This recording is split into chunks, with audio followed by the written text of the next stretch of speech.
ಉವಾಸೋ ಅರ್ಜುನಃ.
हिरण्यसृजन्तु स्निग्धानि चिक्लीतवसमे गृहे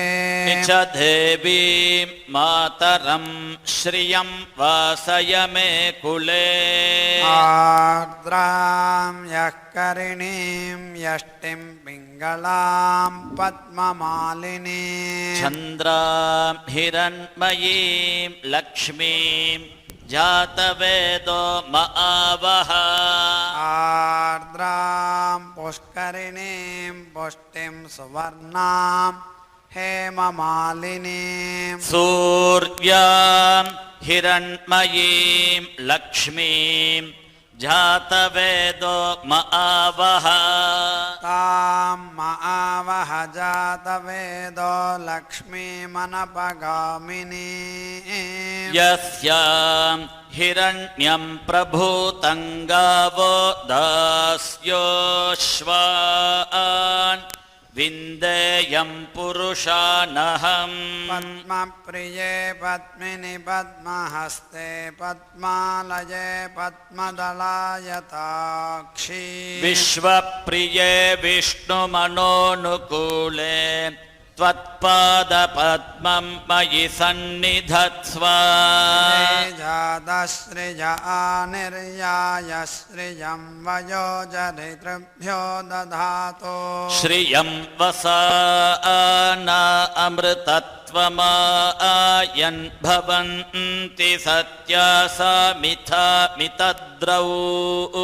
श्रिय एवैन तच्छ्रियामा दधाति सन्ततमृचा षत्कृत्यं सन्तत्यै सन्धीयते प्रजया पशुभिः एवं वेद ॐ महादेव्यै च विद्महे विष्णुपत्न्यै च धीमहि तन्नो लक्ष्मीः प्रचोदयात् ॐ महादेव्यै च विद्महे विष्णुपत्न्यै च धीमहि तन्नो लक्ष्मीः प्रचोदयात् स्याद्वसुधा देवी वासवी ब्रह्मवर्चसः पितॄणां श्रोत्रं चक्षुर्मनः देवी हिरण्यगर्भिणी देवी प्रसोदरी वदने सत्यायने सीदा समुद्रवती सावित्री हनो देवी मह्यकी महोधरणी महोद्यतिष्ठा शृङ्गे शृङ्गे यज्ञे यज्ञे विभीषणी इन्द्रपत्नी व्यापिनी सुरसित इह वायुमती जलशयनी श्रियन्धाराया सत्यन्धो परिमेदिनी सोपरिधत्तङ्गाया विष्णुपत्नीं महीं देवीं माधवीं माधवप्रिया लक्ष्मीं प्रियसखीं देवीं नमाम्यच्युतवल्लभा धनुर्धरायै विद्महे सर्वसिद्ध्यै च धीमहि तन्नो धरा प्रचोदयात् धरायै विद्महे सर्वसिद्ध्यै च धीमहि तन्नो धरा प्रचोदयात् शृण्वन्ति श्रोणाममृतस्य गोपा पुण्यामस्या उपशृणोमि वाचम् महीं देवीं विष्णुपत्नीमजोर्या प्रतीचीमे नागं हविषा यजामः मेधा विष्णुरुगायो विचक्रमे महीन् दिवं पृथिवीमन्तरिक्षम् तच्छ्रोणैति श्रवयिच्छमाना पुण्यग्श्लोकं यजमानाय कृण्वति गृणाहि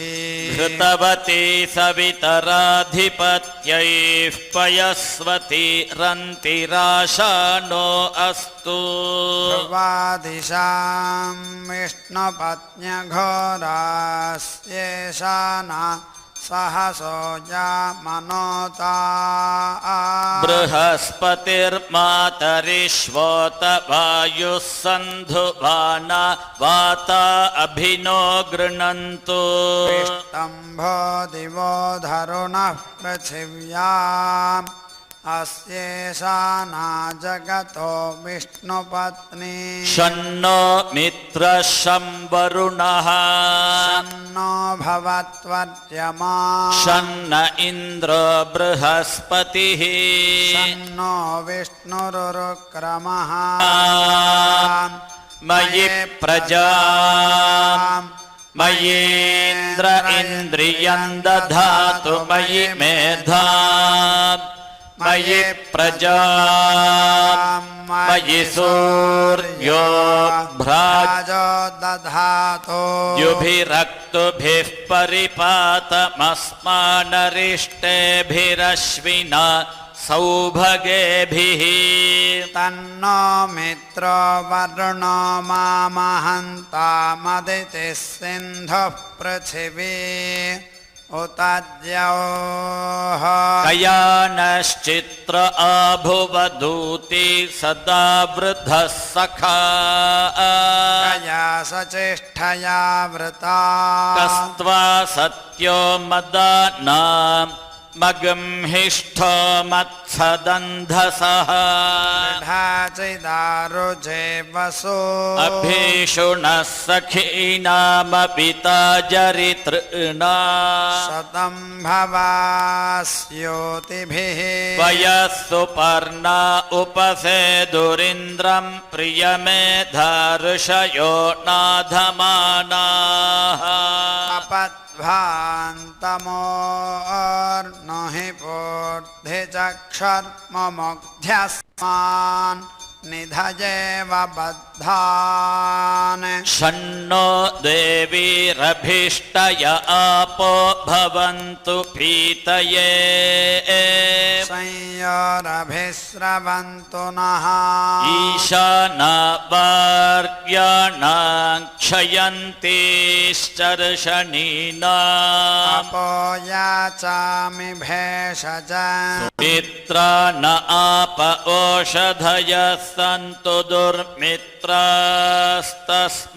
भूयासुर्योऽस्मान् द्वेष्टियं च वयं द्विष्मः आपो हिष्ठामयो भुवस्तान ऊर्जे दधातना महेरणाय चक्षसे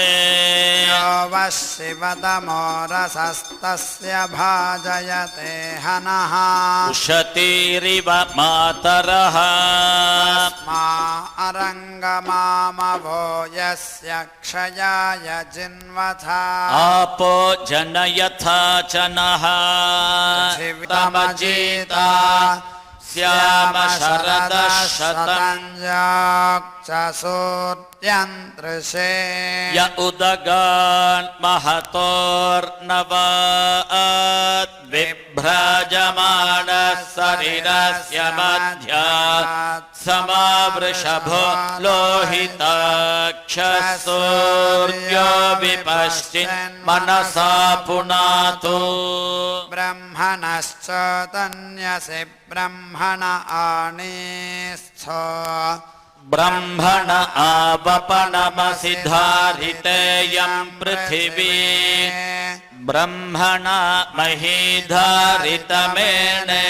महदन्तरिक्ष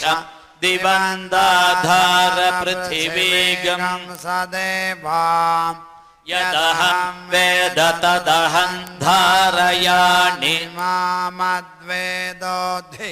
विस्रसते मेधामणिषेमा विशतागं समीचीभूतस्य भव्यस्यावरुध्यै सर्वमायुरयाणि सर्वमायुरयाणि आभिर्गेर्भिर्यदतो नभो नमाप्यायय हरिवो वर्धमानः यता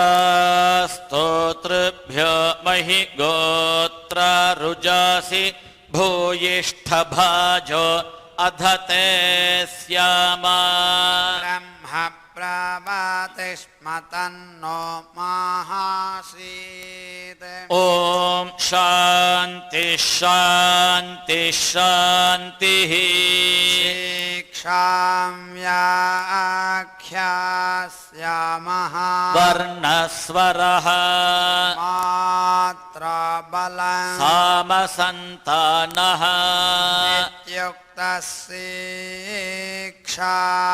इत्युक्तशिक्षाध्यायः सहनौ यशः सहनौ ब्रह्मवर्चसा अथातः संहिताया उपनिषदं व्याख्यास्यामः पञ्चस्वधिकरणेषु अधिलोकमधिज्यौतिषमधिविद्यमधिप्रजमध्यात्मम् महासंहिता इत्याचक्षते अथाधिलोकम् पृथिवी पूर्वरूपम् द्यौरुत्तररूपम् आकाशः सन्धिः वायुः सन्धानम् इत्यधिलोकम् अथाधिज्यौतिषम्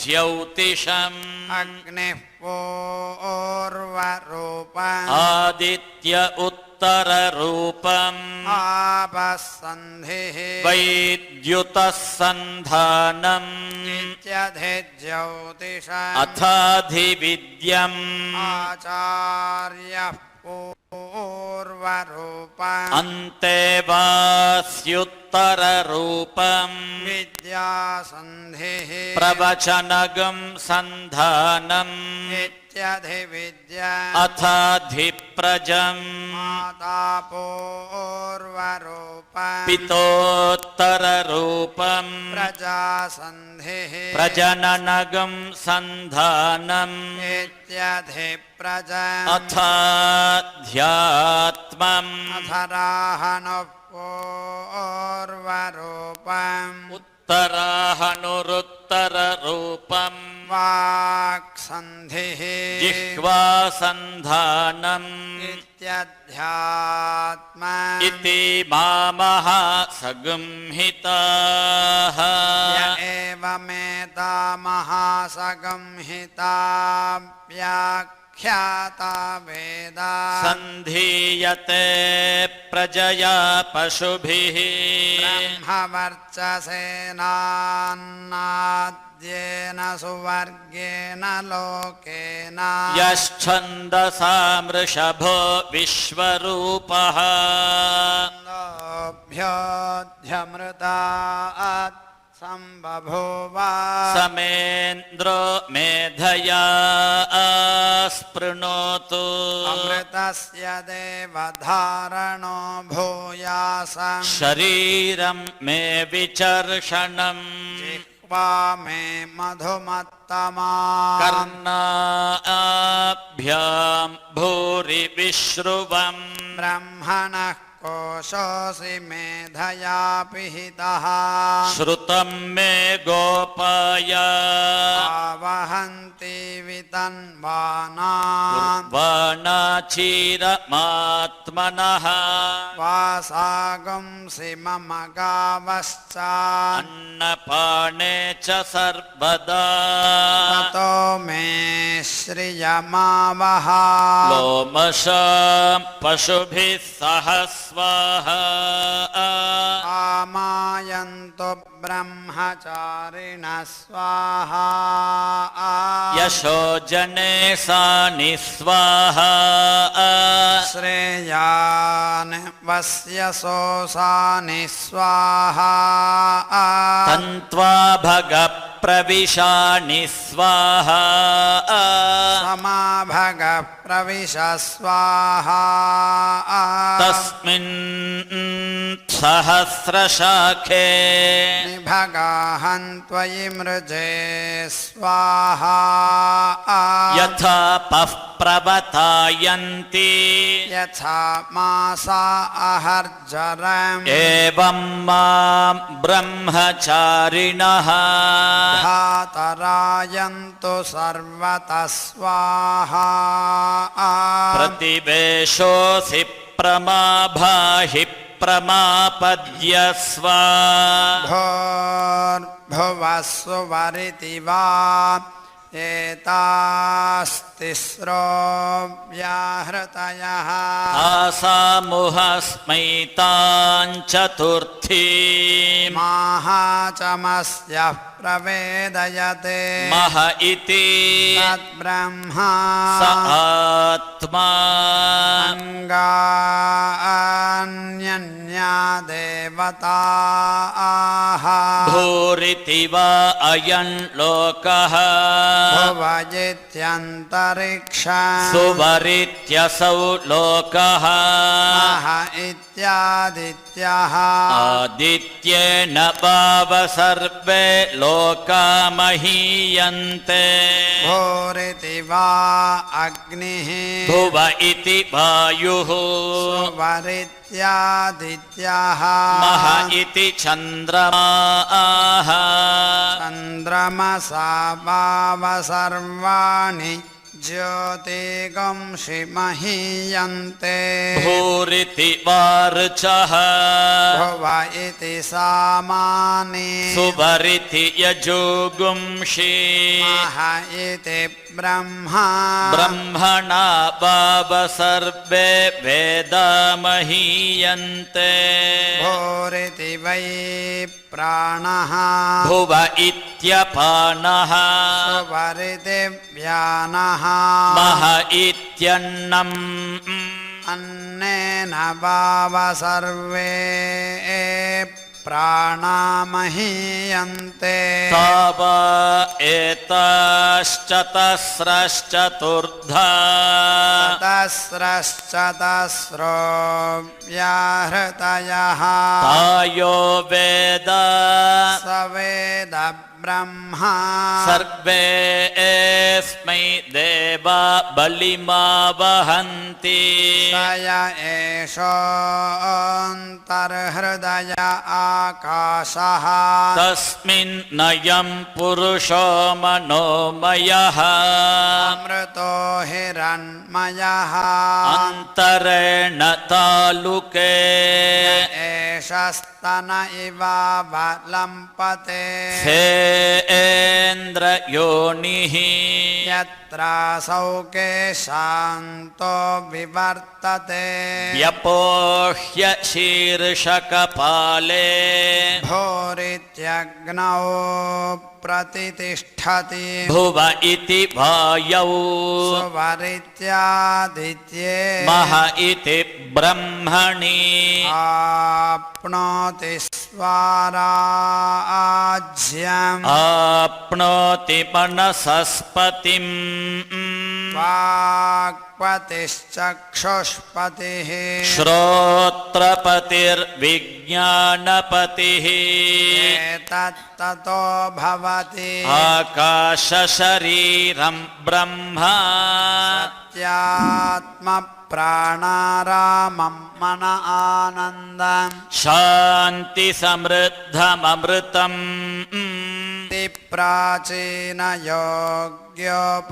प्राचीनयोग्योपास्वा पृथिव्यन्तरिक्षं द्यौर्दिशो वान्तरदिशाः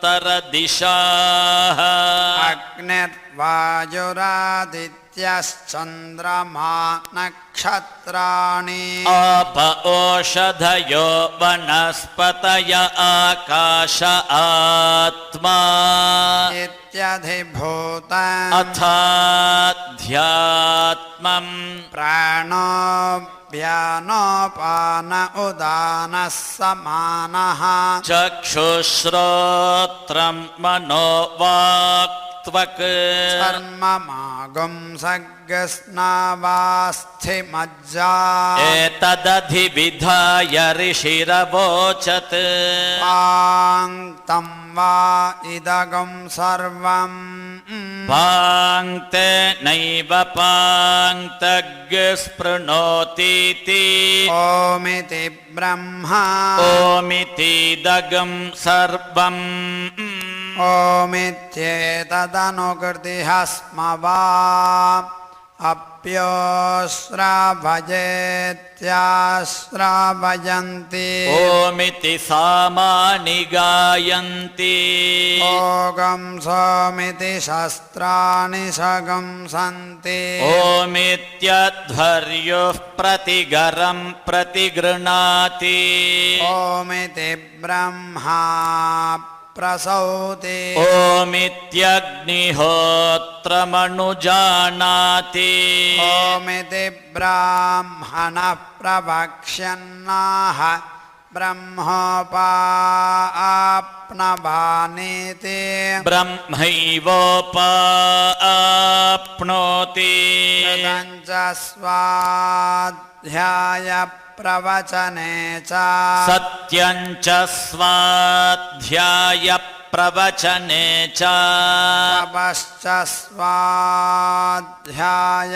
प्रवचने च दमश्च स्वाध्याय प्रवचने च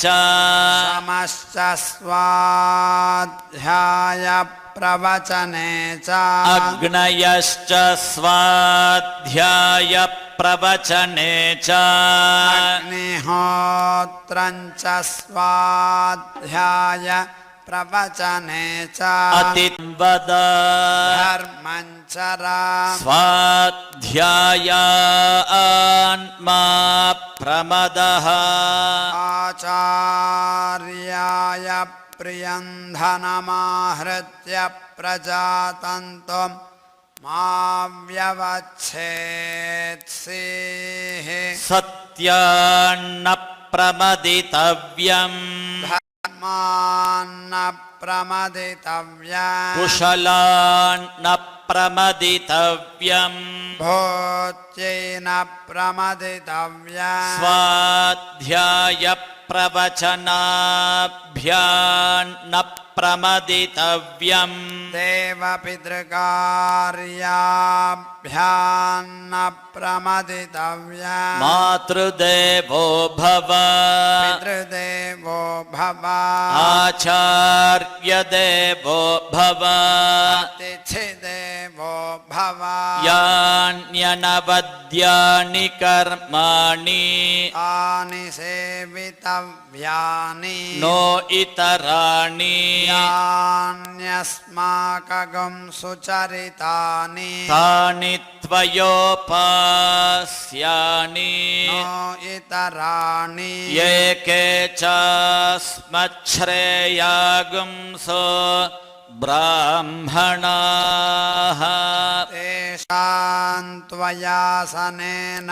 प्रश्वसितव्यम् श्रद्धया देयम् अश्रद्धा श्रिया देयम् क्रिया देयम् भिया देयम् संविदात् अन्नगं हि भूतानां ज्येष्ठम् तस्मात् सर्वौषधमुच्यते सर्वं वैतेन्नमाप्नुवन्ति येन्नं ब्रह्मोपासते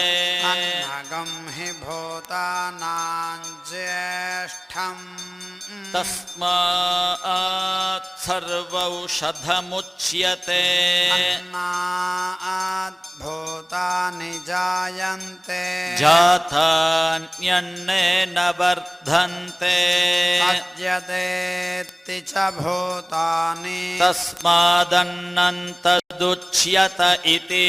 तस्माद्वा एतस्मादन्नरसमयात् अन्योन्तर आत्मा प्राणमयः तेनैष पूर्णः स वा एष पुरुषविध एव तस्य पुरुषविधता अन्वयं पुरुषविधः तस्य प्राण एव शिरः व्यानो दक्षिणः पक्षः अपान उत्तरः पक्षः आकाश आत्मा पृथिवी पुच्छं प्रतिष्ठा तदप्येष श्लोको भवति प्राणं देवा अनुप्राणन्ते मनुष्याः पशवश्च ये प्राणो हि भूतानामायुः तस्मात् सर्वायुषमुच्यते सर्वमेव त आयुर्यन्ति ये प्राणं ब्रह्मोपासते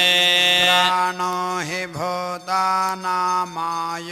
तस्मात् सर्वायुषमुच्यत इति तस्यैष एव शारीर आत्मा यः पूर्वस्य तस्माद्वा एतस्मात् प्राणमयात्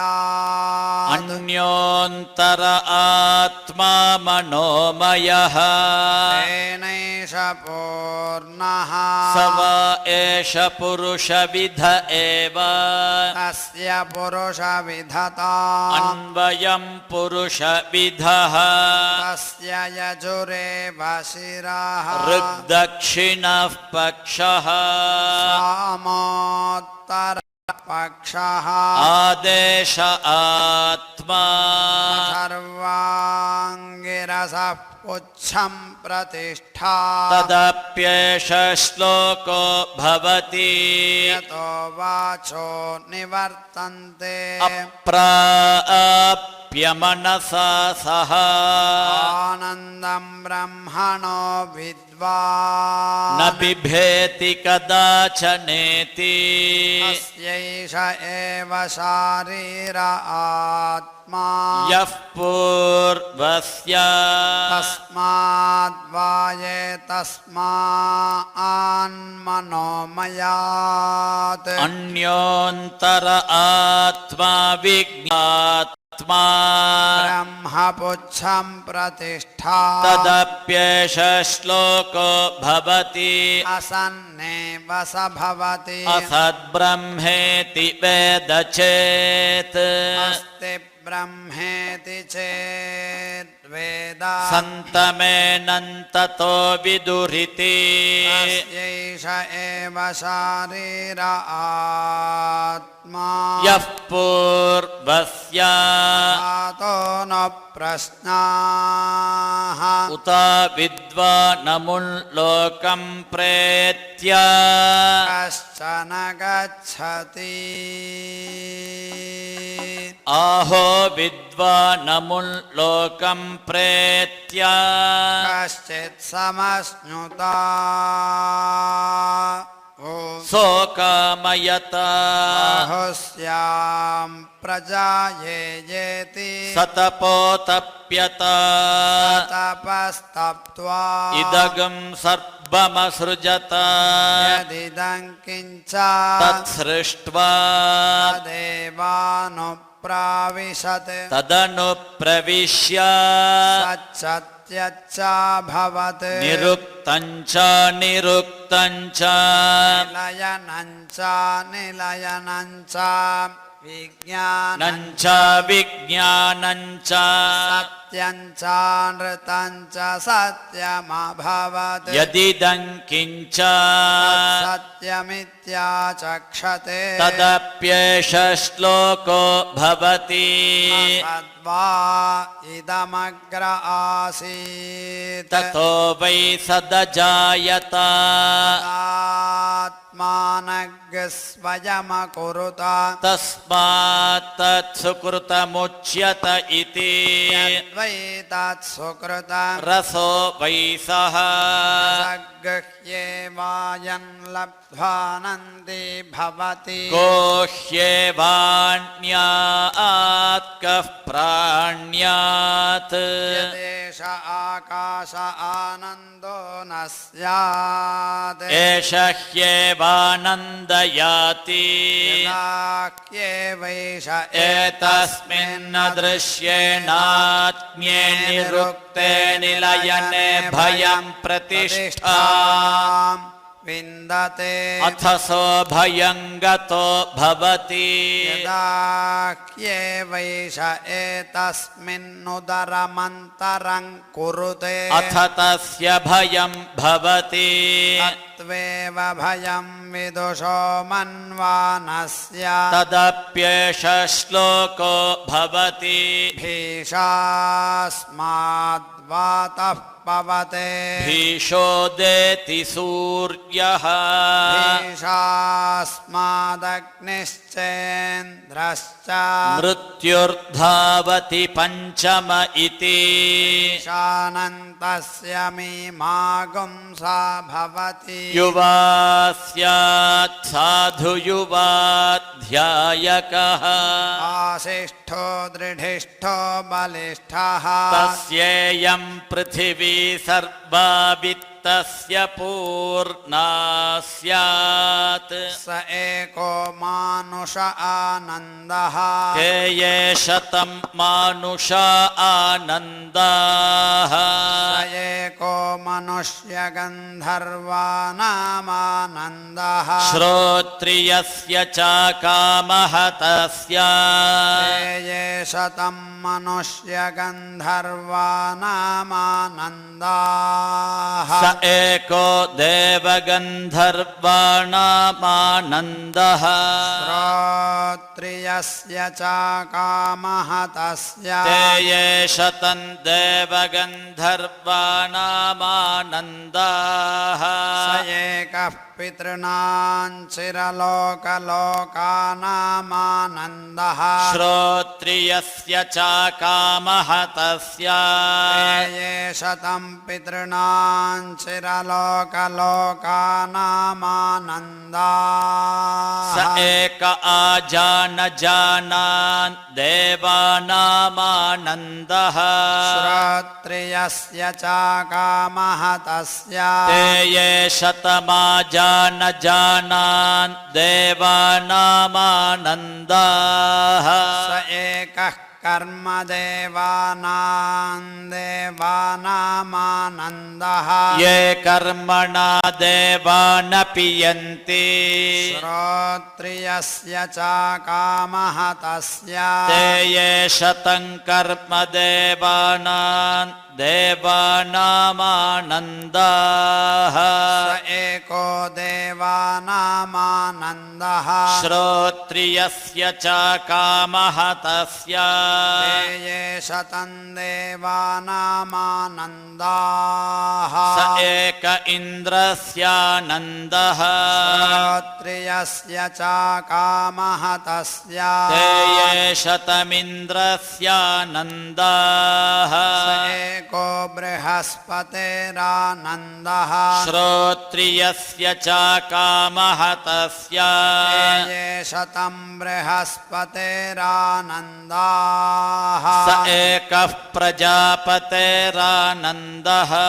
श्रोत्रियस्य च कामः तस्य ते ये शतं प्रजापतेरानन्दाः स एको ब्रह्मण आनन्दः श्रोत्रियस्य च कामः तस्य स यश्चायं पुरुषे यश्च सावादित्ये स एकः स य एवंवित् अस्माल्लोकात् प्रेत्य एतमन्नमयमात्मानमुपसङ्क्रामति एतं प्राणमयमात्मानमुपसङ्क्रामति एतं मनोमयमात्मानमुपसङ्क्रामति एतं विज्ञानमयमात्मानमुपसङ्क्रामति एतमानन्दमयमात्मानमुपसङ्क्रामति तदप्येष श्लोको भवति मेळम्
सदा वेङ्कटेशं स्मरामि स्मरामि। हरे वेङ्कटेश प्रसीद प्रसीद। प्रियं वेङ्कटेश प्रयच्छ प्रयच्छ।